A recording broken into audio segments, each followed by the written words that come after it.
नमस्कार। आप देख रहे हैं जलवायु पत्रिका।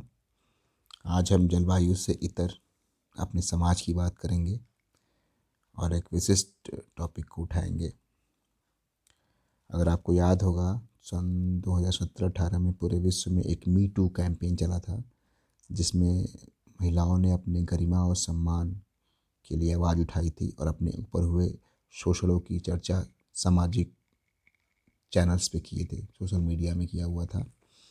सो आज और ऐसे ही कई केस दिल्ली में, मुंबई में और पूरे देश में हुए थे, जहाँ पे महिलाओं ने खुलकर अपनी आवाज़ रखी थी, मीडिया में, समाचार पत्रों में, लोगों के बीच, पब्लिक में जाकर, जिसके लिए काफ़ी ज़्यादा उस मोमेंट पे चर्चा भी हुई। ऐसा ही एक केस हुआ था दिल्ली में, जिसमें एक पत्रकार प्रिया रमानी जी ने एक भाजपा के बड़े मंत्री एमजे अकबर पर आरोप लगाया था यौन शोषण का पब्लिक में। उन आरोपों के विरोध में एमजे अकबर जी ने प्रिया रमानी जी पे केस कर दिया था।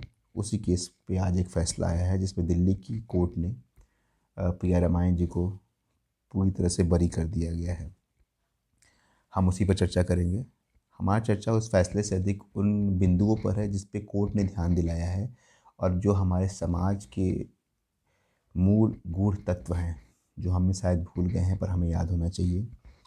उसमें सबसे पहले आता है गरिमा, प्रतिष्ठा, जीवन जीने का अधिकार, सामाजिक सुरक्षा का अधिकार, निजता का अधिकार और महिलाओं को जो विशेष रूप से प्राप्त है संविधान में भी और प्राकृतिक रूप से भी, उसी का ध्यान करके कोर्ट ने ये फैसला दिया हुआ है।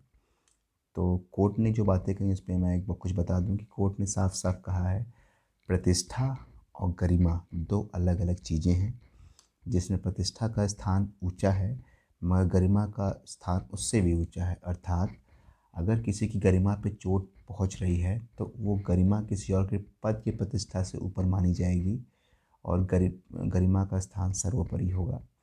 कोर्ट ने साफ साफ कहा, एक महिला जिसके ऊपर यौनाचार, कोई यौन उत्पीड़न या किसी भी तरह का उत्पीड़न होता है, वो कई बार नहीं बताती है, समाज खुलकर चीज़ों को नहीं बताती है और उसको बताने में, बल आने में, कॉन्फिडेंस आने में सालों साल लग जाते हैं। तो ये कहना कि प्रिया रमानी जी ने अपने ऊपर केस के 15, 10, 20 साल बाद कोई चीज़ कही है, इस आधार पर उनकी बात तो गलत नहीं कहा जा सकता।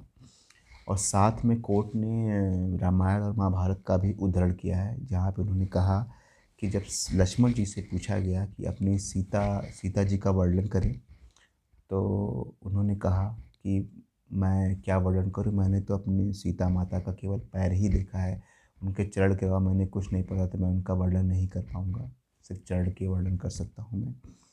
सो जिस समाज में इस स्तर का सम्मान और चीज़ें की जाती हैं, वहाँ पर अगर ऐसी चीज़ें होती हैं तो आप सोच सकते हैं कि किस तरह की चीज़ें हो रही हैं आज के समय में। कोर्ट ने ये भी कहा कि सोशल स्टेटस का यौन उत्पीड़न से कोई लिंक नहीं है, मगर अगर कोई आदमी का सोशल स्टेटस अच्छा है तो वो दूसरे का यौन उत्पीड़न कर सकता है और जो उस यौन उत्पीड़न से आहत व्यक्ति है वो हो सकता है उस सोशल स्टेटस के डर के कारण समाज में उसकी शिकायत ना करे या कई वर्षों बाद करे। सो कोर्ट की कुछ बातें बहुत ही इम्पोर्टेंट हैं। अक्सर कोर्ट ने ये भी कहा कि महिला पे अक्सर सामाजिक दबाव की शिकायत रहती है